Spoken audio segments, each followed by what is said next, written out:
नमस्कार दोस्तों, मैं आपका स्वागत करता हूं मेरे YouTube चैनल स्टोरी टेलर पे। इस चैनल पे आपको बहुत सारी नॉवल स्टोरीज ऑडियो बुक्स के रूप में मिलेगी। तो दोस्तों, आज मैं आपको सुनाने वाला हूं बेबीलोन का सबसे अमीर आदमी सीरीज़ के दूसरे अध्याय को, जिसका नाम है बेबीलोन का सबसे अमीर आदमी। तो चलते हैं अध्याय की तरफ। प्राचीन बेबीलोन में कभी अरकाद नाम का एक बहुत अमीर आदमी रहता था। उसकी अपार दौलत के चर्चे दूर दूर तक फैले थे। इसके अलावा उसकी उदारता भी मशहूर थी। वह दिल खोलकर दान देता था और परोपकार के काम करता था। वह अपने परिवार के प्रति भी उदार था और खुले हाथ से खर्चा करता था। फिर भी हर साल वह जितना खर्च करता था, उसकी दौलत उससे ज़्यादा तेजी से बढ़ जाती थी। उसके बचपन के कुछ मित्रों ने एक दिन उसके पास आकर कहा, अरकाद, तुम हमसे ज़्यादा खुशकिस्मत हो। तुम बेबीलोन के सबसे अमीर आदमी बन गए हो, जबकि हम मुश्किल से गुजर रहे हैं। तुम बेहतरीन कपड़े पहन सकते हो और बेहतरीन भोजन का आनंद ले सकते हो, जबकि हमारा हाल यह है कि अगर हमारे परिवार को भरपेट भोजन और तन ढकने को कपड़े मिल जाएं, तो हमारी खुशी का ठिकाना नहीं रहता है। परंतु कभी हम लोग एक जैसे थे। हमें एक ही अध्यापक ने पढ़ाया है और हम एक साथ खेले हैं। पढ़ाई या खेल में तो तुम हमसे आगे नहीं थे और इसके बाद भी कई साल तक तुम्हारी हालत हमसे बेहतर नहीं थी। जहाँ तक हम जानते हैं, तुमने हमसे ज़्यादा कड़ी मेहनत भी नहीं की है। फिर ऐसा क्यों है कि किस्मत तुम पर मेहरबान हो गई और उसने तुम्हें ज़िंदगी की सारी खुशियाँ दे दी, जबकि उसने हमें नज़रअंदाज कर दिया, हालांकि हम भी तुम्हारे ही जितने हकदार थे। इस पर अरकाद ने कहा, अगर तुम लोगों को पैसे की दिक्कत आ रही है, तो इसका कारण यह है कि या तो तुम दौलत इकट्ठी करने के नियमों को नहीं जान पाए हो, या फिर तुम उनका पालन नहीं करते हो। किस्मत एक ऐसी दुष्ट देवी है जो किसी का भी स्थायी रूप से भला नहीं करती है। जिस पर भी यह बिना मेहनत के धन की बरसात करती है, वह लगभग हमेशा बर्बाद हो जाता है। उसकी मेहरबानी के बाद इंसान बेतहाशा खर्च करने लगता है और कुछ ही समय में अपनी सारी दौलत गंवा बैठता है। दौलत तो चली जाती है, परंतु उसके अंदर बहुत सी इच्छाओं की भूख रह जाती है, जिन्हें संतुष्ट करने का तरीका नहीं रहता है। जिन लोगों पर किस्मत मेहरबान होती है, उनमें से कई कंजूस बन जाते हैं और अपनी दौलत को सेंध कर रखते हैं। वे खर्च करने से डरते हैं, क्योंकि वे जानते हैं कि अगर उनकी दौलत चली गई तो इसके बाद उनमें दौलत कमाने की योग्यता नहीं है। इसके अलावा उन्हें चोरों और डाकुओं का भी डर सताता है। इस तरह की उनकी जिंदगी खोखली और कष्टकारी हो जाती है। शायद ऐसे लोग भी होंगे जो मेहनत के बिना कमाई दौलत को लेकर उसे बढ़ा लें और सुखी नागरिक के रूप में जीवन जिए, परंतु ऐसे लोग बहुत कम होंगे। मैंने आज तक ऐसे किसी व्यक्ति को नहीं देखा है। हालांकि मैंने इस बारे में कई अफवाहें जरूर सुनी हैं। अगर तुम लोगों को यकीन नहीं हो रहा हो, तो अपनी जान पहचान के उन लोगों के बारे में सोचो जिन्हें विरासत में अचानक दौलत मिली थी। क्या ऐसा ही नहीं होता है? अरकाद के मित्रों ने स्वीकार किया कि जिन लोगों को विरासत में दौलत मिली थी, उनके बारे में यह सच था। परंतु मित्रों ने अरकाद से कहा कि वह अपनी दौलतमंद बनने की कहानी विस्तार से बताए। इसके जवाब में अरकाद बोला, अपनी जवानी में मैंने चारों तरफ सुख और संतुष्टि देने वाली बहुत सी चीजें देखी। इसके बाद मैंने यह भी देखा कि दौलत इन सब की शक्ति को बढ़ा देती है। दौलत में शक्ति होती है। दौलत हो तो बहुत सी चीजें संभव है। आप अपने घर को सबसे महंगे सामान से सजा सकते हैं। आप दूर देशों की यात्रा कर सकते हैं। आप दूर के देशों में जायकेदार व्यंजनों का आनंद ले सकते हैं। आप सुनार और जौहरी से आभूषण खरीद सकते हैं। आप ईश्वर के भव्य मंदिर भी बनवा सकते हैं। आप ये सारे काम कर सकते हैं और इसके अलावा अनेक ऐसे काम कर सकते हैं जिनसे इंद्रियों को और आत्मा को आनंद मिलता है। और जब मुझे इन सब बातों का एहसास हुआ, तो मैंने ये संकल्प किया कि मैं जिंदगी की तमाम अच्छी चीज़ें हासिल करके रहूँगा। मैं उन लोगों जैसा नहीं बनूंगा जो दूर खड़े रहते हैं और सुखी लोगों से ईर्ष्या करते हैं। मैं सस्ते कपड़ों में संतुष्ट नहीं रहूँगा जिनमें लोग सम्मानजनक दिखने की कोशिश करते हैं। मैं गरीब आदमी की जिंदगी से संतुष्ट नहीं रहूंगा। इसके विपरीत मैं बेहतरीन चीज़ों के इस जश्न में खुद को एक सम्मानित अतिथि बनाऊंगा। जैसा तुम लोग जानते हो, मेरे पिता एक छोटे व्यापारी थे और हमारा परिवार बड़ा था, इसलिए मुझे विरासत में कुछ मिलने की जरा भी उम्मीद नहीं थी। वैसे तुम लोगों ने कहा है, मुझ में तीव्र बुद्धि या विशेष योग्यता भी नहीं थी, इसलिए मैंने फैसला किया कि अगर मैं अपनी इच्छा पूरी करना चाहता हूँ, तो इसके लिए मुझे समय और ज्ञान की जरूरत है। जहाँ तक समय का सवाल है, यह सबके पास प्रचुरता में होता है। तुम सबके पास दौलतमंद बनने के लिए काफी समय था, जिसे तुमने बर्बाद कर दिया है। तुम लोगों के अनुसार तुम्हारे पास संपत्ति के नाम पर सिर्फ तुम्हारे परिवार हैं, जो सचमुच गर्व करने लायक है। जहाँ तक ज्ञान का सवाल है, तुम्हें याद होगा हमारे बुद्धिमान अध्यापक ने हम सबको यह सिखाया था कि ज्ञान दो तरह का होता है। एक तरह का ज्ञान वह होता है जो हम सीखते और जानते हैं, और दूसरी तरह का ज्ञान है प्रशिक्षण का ज्ञान, कि हम उस चीज़ का पता कैसे लगाएं जिसे हम नहीं जानते हैं। इसलिए मैंने यह पता लगाने की कोशिश की कि दौलत का संग्रह कैसे किया जाता है। मैंने संकल्प किया कि इसका तरीका मालूम होते ही मैं दौलत का संग्रह करने में जुट जाऊंगा और इस काम को अच्छी तरह करूंगा। समझदारी इसी में है कि जब तक हम इस दुनिया में हैं तब तक जिंदगी का आनंद लें, क्योंकि इस दुनिया से जाने के बाद हमें पर्याप्त दुख मिलेंगे। मुझे रिकॉर्ड रूम में नकलन 20 का काम मिल गया। मैं हर दिन कई घंटों तक मुद्दा पत्र में मेहनत से लिखता रहता। महीने महीने मेहनत करने के बावजूद मैं दौलत के नाम पर कुछ भी इकट्ठा नहीं कर पाया। भोजन, कपड़े, देवताओं के प्रायश्चित और न जाने किन किन चीज़ों में मेरी सारी कमाई खर्च हो जाती थी, लेकिन इसके बावजूद मेरा संकल्प कम नहीं हुआ। फिर एक दिन साहूकार अल्केमिस्ट सिटी मास्टर के घर पर आए। उन्होंने नवे नियम की नकल मांगी और मुझसे कहा, मुझे ये 2 दिन में चाहिए, और अगर यह काम उस समय तक पूरा हो गया तो मैं तुम्हें तांबे के 2 सिक्के दूंगा। मैंने कड़ी मेहनत की, परंतु वह नियम लंबा था और जब अल्केमिस्ट आए तो काम अधूरा पड़ा था। वे नाराज होकर बोले कि अगर मैं उनका गुलाम होता तो वे मेरी खाल उधेड़ लेते। मैं जानता था कि सिटी मास्टर उन्हें मुझ पर हाथ नहीं उठाने देंगे, इसलिए मुझे इस बात का डर नहीं था। मैंने उनसे कहा, अल्केमिस्ट, आप बहुत अमीर हैं, मुझे बताएं कि मैं अमीर कैसे बन सकता हूँ। अगर आप ऐसा करने का वायदा करें तो मैं सारी रात मुद्दा पत्र पर लिखूंगा और सूरज उगने तब आपका काम पूरा हो जाएगा। वे मेरी तरफ देखकर मुस्कुराए और बोले, तुम बहुत ही दुस्साहसी हो, परंतु मुझे सौदा मंजूर है। मैं पूरी रात लिखता रहा। हालांकि मेरी कमर में दर्द हो रहा था, तेल की बदबू ने मेरा सिर घुमा रखा था और मेरी आंखों के सामने अंधेरा छा रहा था, लेकिन जब वे सुबह आए तो नियम की पूरी नकल तैयार हो चुकी थी। फिर मैंने उनसे कहा, अब आप अपना वायदा पूरा करें। वे दयालुता से बोले, तुमने सौदे का अपनी तरफ वाला हिस्सा पूरा कर लिया है बेटे, मैं अपना हिस्सा पूरा करने के लिए तैयार हूँ। मैं तुम्हें वह सब बातें बताऊंगा जो तुम जानना चाहते हो, क्योंकि मैं बूढ़ा हो रहा हूँ और बूढ़े लोगों को मुंह चलाना अच्छा लगता है। जब युवक बूढ़े लोगों के पास सलाह लेने आते हैं तो उन्हें अनुभव से हासिल ज्ञान मिलता है, परंतु अक्सर युवक यह मान लेते हैं कि बूढ़ों लोगों के पास जो ज्ञान है वह गुजरे जमाने का ज्ञान है और वर्तमान में उसका कोई लाभ नहीं होगा। यही वजह है कि वे उस ज्ञान का लाभ नहीं उठा पाते हैं। मगर एक बात हमेशा याद रखना, आज जो सूरज चमक रहा है यह वही सूरज है जो तुम्हारे पिता के जमाने में चमकता था, और यह सूरज तब भी चमकता रहेगा जब तुम्हारे नाती पोते इस दुनिया से चले जाएंगे। उन्होंने आगे कहा, युवाओं के विचार उन धूमकेतुओं की तरह होते हैं जो अक्सर आसमान में चमकदार दिखते हैं, जबकि बुढ़ापे का ज्ञान सितारों की तरह होता है जिनकी चमक में कोई फर्क नहीं आता है। इसलिए समुद्र यात्रा करने वाले लोग सितारों के आधार पर अपनी दिशा निर्धारित करते हैं, धूमकेतुओं के आधार पर नहीं करते। मेरे शब्दों को अच्छी तरह से गांठ बांध लो, क्योंकि अगर तुम मेरी बातों में छिपी सच्चाई को नहीं समझ पाओगे तो तुम्हें लगेगा कि तुम्हारी रात भर की मेहनत बेकार चली गई। फिर उन्होंने अपनी मोटी बाहों के नीचे से मुझ पर तीखी निगाह डाली। इसके बाद वे धीमे परंतु सशक्त लहजे में बोले, मैं दौलत की राह पर तब पहुंचा जब मैंने फैसला किया कि मैं अपनी कमाई का एक हिस्सा खुद रखूंगा। अगर तुम भी ऐसा करते हो तो तुम भी दौलत की राह पर पहुंच जाओगे। फिर वे मेरी तरफ पैनी निगाह से देखते रहे, पर वे बोले कुछ नहीं।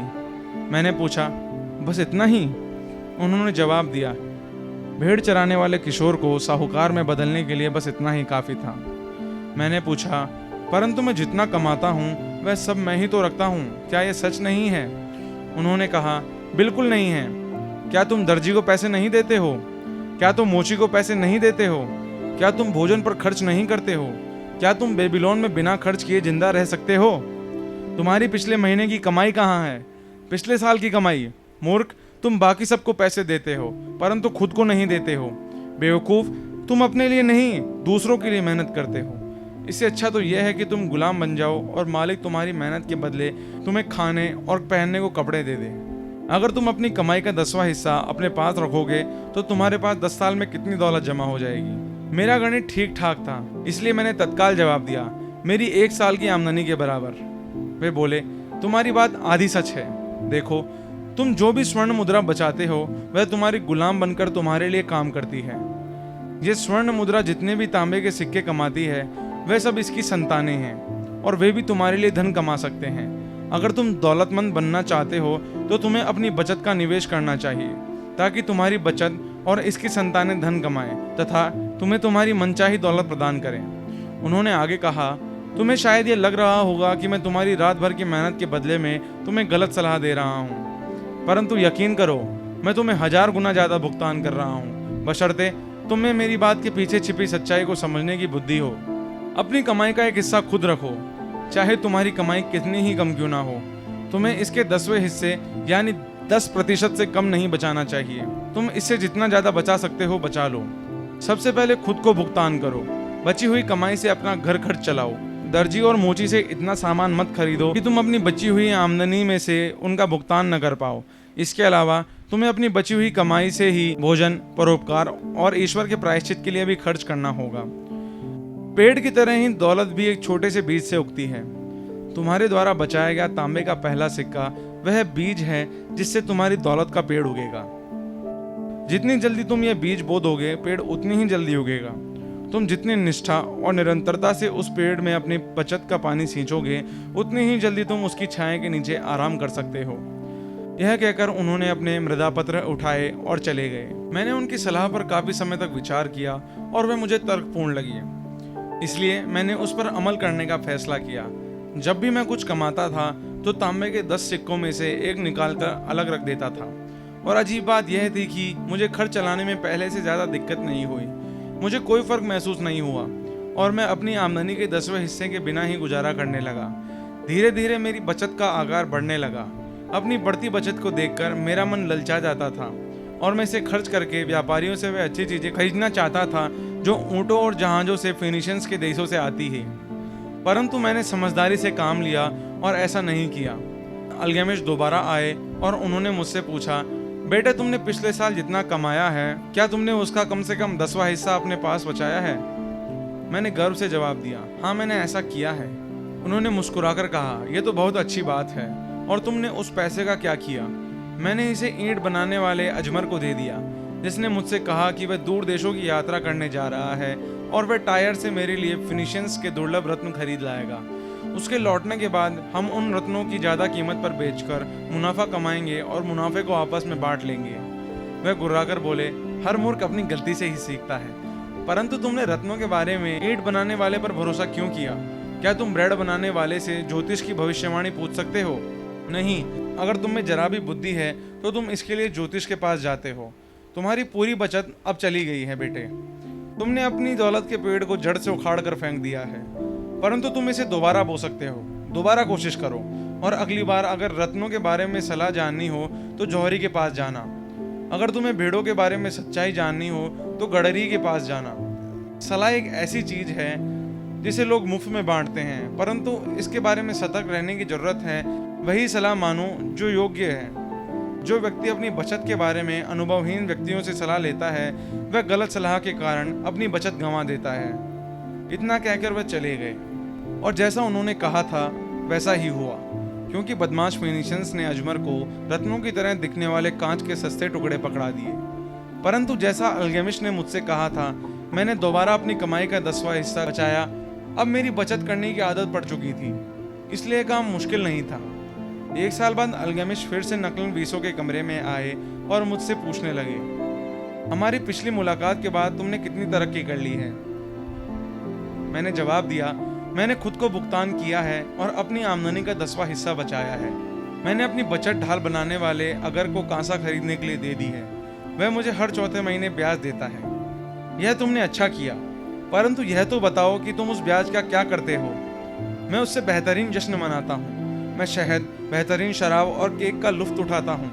मैंने एक लाल जैकेट भी खरीद ली है और जल्दी ही मैं सवारी करने के लिए एक खच्चर भी खरीदने वाला हूँ। इस पर अल्गेमिश हंसे। तुम अपनी बचत की संतानों को खो रहे हो, फिर तुम ये उम्मीद कैसे कर सकते हो कि वह तुम्हारे लिए काम करेगी? और फिर उनकी संतानें कैसे होगी जो तुम्हारे लिए काम कर सकें? सबसे पहले सिक्के के गुलामों की सेना बनाओ, तुम इसके बाद बिना पछताए बेहतरीन जश्न मना सकते हो। इतना कहकर वह चले गए। इसके बाद मैंने उन्हें 2 साल बाद देखा। बुढ़ापे के कारण उनके चेहरे पर झुर्रियां पड़ चुकी थी और उनके कंधे झुक गए थे। उन्होंने मुझसे पूछा, अरकाद, क्या तुम्हें वह दौलत मिल चुकी है जिसका तुम सपना देखते थे? मैंने जवाब दिया, उतनी तो नहीं मिली जितनी मैं चाहता था, परंतु मेरे पास कुछ संपत्ति जमा हो गई है। यह संपत्ति ब्याज कमाती है तथा इसका ब्याज और ब्याज कमाता है। और क्या तुम अब भी ईंट बनाने वालों से सलाह लेते हो? मैंने जवाब में कहा, ईंटों के बारे में वह अच्छी सलाह देते हैं। यह सुनकर वह बोले, अरकाद, तुमने मेरे सबक अच्छी तरह से सीख लिए हैं। पहले तो तुमने यह सीखा कि अपनी आमदनी से कम अपना खर्चा कैसे निकाला जाए। फिर तुमने उन लोगों से सलाह लेना सीखा जो उस क्षेत्र का अनुभव और ज्ञान रखते हो। और अंत में तुमने यह सीखा कि धन से अपने लिए काम कैसे करवाया जाता है। तुमने यह सीख लिया है कि धन को कैसे हासिल किया जाता है, इसे अपने पास कैसे रखा जाता है और इसका प्रयोग कैसे किया जाता है। इसलिए तुम जिम्मेदारी का पद संभालने के योग्य बन चुके हो। मैं अब बूढ़ा हो रहा हूँ। मेरे पुत्र हमेशा खर्चा करने की योजना बनाते रहते हैं और कमाने के बारे में जरा भी नहीं सोचते हैं। मेरी जायदाद बहुत फैली हुई है और मैं उसे नहीं संभाल सकता हूँ क्योंकि अब मैं बूढ़ा हो चुका हूँ। अगर तुम निप्पर जाकर मेरी जायदाद संभाल लो तो मैं तुम्हें अपना पार्टनर बना लूंगा। इस तरह मैंने निप्पर जाकर जायदाद संभाली जो काफी बड़ी थी। चूंकि मुझ में प्रबल महत्वाकांक्षा थी और मैंने दौलत संभालने के तीनों नियमों में निपुणता हासिल कर ली थी, इसलिए मैंने उनकी जायदाद के लाभ को बहुत बढ़ा लिया। परिणाम यह हुआ कि मेरे पास काफ़ी पैसा आ गया और जब अल्गमिश इस दुनिया से चले गए तो मुझे उनकी वसीयत के मुताबिक उनकी जायदाद का कुछ हिस्सा भी मिल गया। अरकाद ने जब अपनी कहानी खत्म की तो एक मित्र ने कहा, तुम सचमुच खुशकिस्मत थे कि अल्गमिश ने तुम्हें अपना वारिस बना लिया। मैं सिर्फ इस मामले में खुशकिस्मत था कि उनसे मिलने से पहले मेरे मन में दौलतमंद बनने की इच्छा थी। क्या मैंने 4 साल तक अपनी आमदनी का 10वां हिस्सा बचाकर यह साबित नहीं किया था कि मुझ में अपने लक्ष्य तक पहुंचने की लगन थी? क्या आप उस सफल मछुआरे की खुशकिस्मती कहेंगे जिसने बरसों तक मछलियों की आदतों का अध्ययन किया है ताकि वह हर बदलती हवा के साथ उन पर अपना जाल फेंक सके? अवसर एक घमंडी देवता है जो उन लोगों पर समय बर्बाद नहीं करता जो तैयार ना हो। एक और मित्र बोला, आप में इतनी दृढ़ इच्छा शक्ति थी कि आप पहले साल की बचत डुबोने के बाद भी यह काम करते रहे। इस मामले में आप असाधारण हैं। अरकाद ने कहा, इच्छा शक्ति? बकवास। क्या तुम्हें लगता है कि इच्छा शक्ति मनुष्यों को वह बोझ उठाने की शक्ति दे सकती है जो ऊंट नहीं उठा सकता? क्या इच्छा शक्ति मनुष्यों को वह भारी बैलगाड़ी खींचने की शक्ति दे सकती है जिसे बैल नहीं हिला सकता? इच्छा शक्ति और कुछ नहीं बल्कि वह काम करने का दृढ़ संकल्प है जिसे पूरा करने का आपने फैसला किया है। अगर मैंने कोई काम करने का फैसला किया है तो चाहे वह कितना ही छोटा क्यों ना हो, मैं उसे पूरा करता हूँ, वरना मुझ में महत्वपूर्ण काम करने के लिए आत्मविश्वास कैसे आएगा? अगर मैं खुद से यह कहूँ, शहर जाने वाले पुल को पार करते समय मैं 100 दिन तक हर दिन सड़क से एक कंकड़ उठाकर नदी में डालूंगा, तो हमेशा मैं ऐसा करूंगा। अगर 7वें दिन पुल पार करते समय मैं कंकड़ डालना भूल जाऊं, तो मैं लौटकर यह नहीं कहूंगा कल 2 कंकड़ डाल दूंगा, इससे कोई फर्क नहीं पड़ेगा। नहीं, मैं दोबारा पुल तक जाऊंगा और कंकड़ डालूंगा। और ना ही मैं 20वें दिन खुद से यह कहूंगा। अरकाद, यह बेकार का काम है। हर दिन एक कंकड़ डालने से क्या फायदा होगा? इससे अच्छा तो यह है कि मुट्ठी भर कंकड़ उठाकर नदी में एक साथ डाल दो और इस झंझट को खत्म करो। नहीं, मैं ऐसा नहीं कहूंगा और मैं ऐसा नहीं करूंगा। जब मैं किसी काम को करने का फैसला करता हूं तो मैं पूरा करके ही दम लेता हूं। इसलिए मैं इस बात का ध्यान रखता हूं कि मैं कठिन और अव्यवहारिक काम शुरू न करूं, क्योंकि मुझे फुर्सत में रहना और आराम करना पसंद है। फिर एक और मित्र बोला, आपकी बातें तर्कपूर्ण हैं और अगर ये सच है तो यह काम बहुत आसान है। अगर सब लोग ऐसा ही करने लगे तो फिर दौलत इस हाथ से उस हाथ तक कैसे पहुंच पाएगी? अरकाद ने जवाब दिया, जहां भी मनुष्य श्रम करते हैं वहां दौलत बढ़ती है। अगर कोई अमीर आदमी एक नया महल बनाता है तो क्या उसका खर्चा किया हुआ पैसा गायब हो जाता है? नहीं, वह ईंट वाले को इसका एक हिस्सा मिलता है, मजदूर को इसका एक हिस्सा मिलता है, कारीगर को इसका एक हिस्सा मिलता है। जो भी उस महल को बनाने में मेहनत करता है उसे उस धन का एक हिस्सा मिलता है।